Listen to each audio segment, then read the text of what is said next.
you'd be like, wow, this stuff is fantastic. I'm never going to eat wild salmon ever again because this is the answer we've been looking for.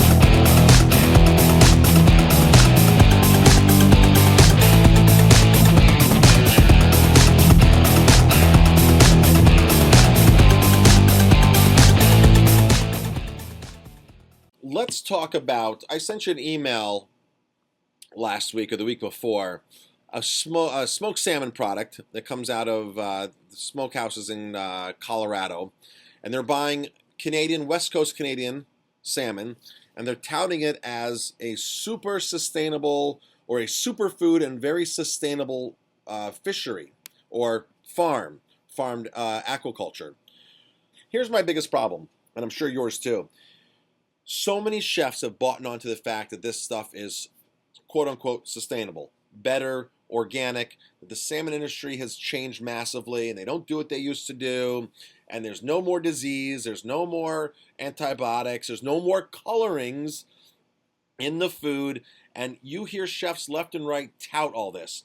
And here's a company that right on their website, if you read this thing, you'd be like, wow. If you didn't know, you'd be like, wow, this stuff is fantastic. I'm never going to eat wild salmon ever again because this is the answer we've been looking for. And I actually confronted the owner's son at a food show. I actually confronted him, and he didn't like what I had to say, and he actually kind of argued with me and told me that I was crazy. I had no idea what I was talking about, and it was a little bit, I actually asked some specific questions, like, how do they treat lice? Well, we don't have any lice. I was like, well, what coloring's in the food? And I asked him, where is it? Is it petroleum based? And he said, no, it's not. So he basically said just whatever he could, and and I said, well, what do they do with what is the mortality rate? And of course, he said there is no mortality rate. So he had an extremely convincing case to the uneducated person on that. Yeah, unfortunately, they like to stretch some of their advertising claims. And again, they can only do this, and this industry can only exist in ignorance. And it's people like you that are going to put a spotlight on these claims and show the public that they're just incorrect. So the first thing is, what salmon species do you smoke? And of course, they say the type of salmon we smoke is sustainable ocean farm raised Atlantic salmon. I see a lot of places that keep using the word ocean, ocean, ocean, ocean. Can you explain to the listeners here that salmon's usually farmed in the ocean? All farms, most farms, besides inland farms.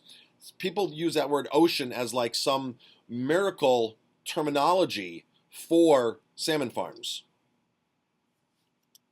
Yeah, on their website they state that they have movable wild fisheries provide greater control over environmental pollutants and allow ecosystems to return to their natural state more rapidly. It's not a wild fishery, it's not a fishery, and it's definitely not movable. What happens is you have anywhere from 50 to 70,000 fish stuffed into a net pen. So this is a floating circular net, like a pen, that the fish are not supposed to be able to escape from, but of course they do, and predators are attracted, and they throw feed pellets in there, oily feed pellets that attract sharks and toothed whales and seals and so on and so forth. So it's not a wild fishery. It's a hormone-fed, pesticide-fed, antibiotic-fed, lab-raised fish.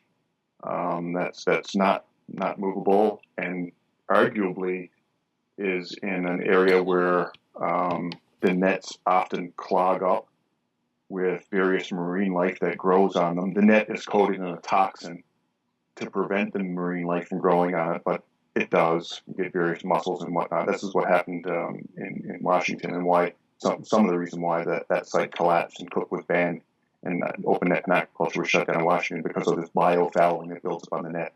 So when that builds up, then the water doesn't flow.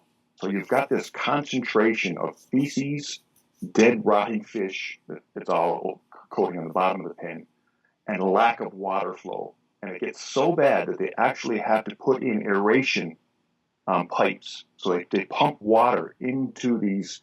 It's almost become a tank at this point because of the clogging of the netting.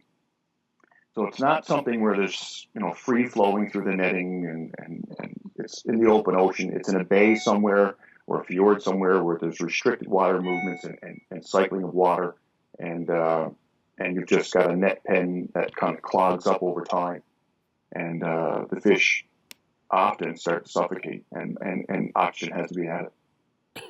Wow. So they do. Some of these salmon farms say movable. Where? How far could they move a salmon farm if they did move it? And how would the lease rights work? Because they're not just allowed to move it openly throughout the ocean, but are these farms even mobile? No, not really. No. And if you try and move them, they're so fragile. Of course, a lot of times they rip apart. We had a massive escape here in Newfoundland when they were actually trying to do that years ago, before we had wellboats here, or any amount of wellboats here, where they pump the fish aboard of a boat and move it to a processing facility. So they tried to actually tow the cage, and the cage just disintegrates, just plastic and netting, and the current and tide on it, towing by the tug, and all the fish escaped. So in our area in 2017, out of the dozens and hundreds of net pens that were here, I only know of one site where the fish were moved during the production cycle. So they're not movable. They do try and foul them after they raise the fish. So there's an awful lot of dead fish and feces and whatnot underneath the bottom of the cage. It's just a dead zone, and they try and not stock that site repeatedly, but they do it. They do it all over Atlantic Canada. They often try and move the fish to another lease site. It might only be a kilometer away, so you get a succession of dead zones underneath the Right. So wow. Right. That was my next question. If they did move a farm that didn't have any fish in it, how far would they really even move it? Because some chefs and some companies think that they're moving this all over so the bottom of the ocean regenerates. I guess my question is, will the bottom of the ocean ever regenerate? Or what does it take to regenerate that kind of toxic sludge, untreated toxic sludge?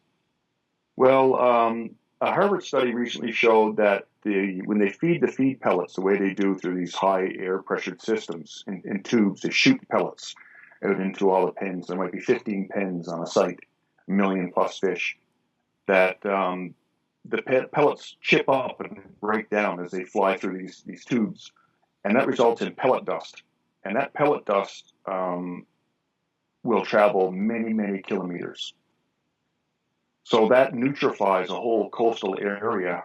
On top of that, when they have mass mortality events like it's occurring right now in Newfoundland, where millions of fish are dying in pens, there a lot of times they're slow to remove those. So when we had a massive ISA outbreak from 2012 to 2014 here in Newfoundland, where over 70% of the fish died,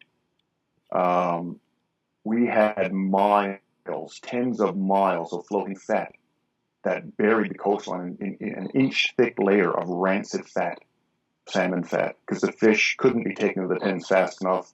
It was a mass die-off, so hundreds of kilometers of coastline here were affected. Another study that was done in Chile not very long ago showed that 81% of all the bacteria that were sampled up to 8 kilometers from the nearest net pen site were multi-antibiotic resistant. So to suggest that it's only just a couple of hundred square meters under the pen that for an ocean floor that gets affected, it's not really the case. It'll affect bays, fjords, entire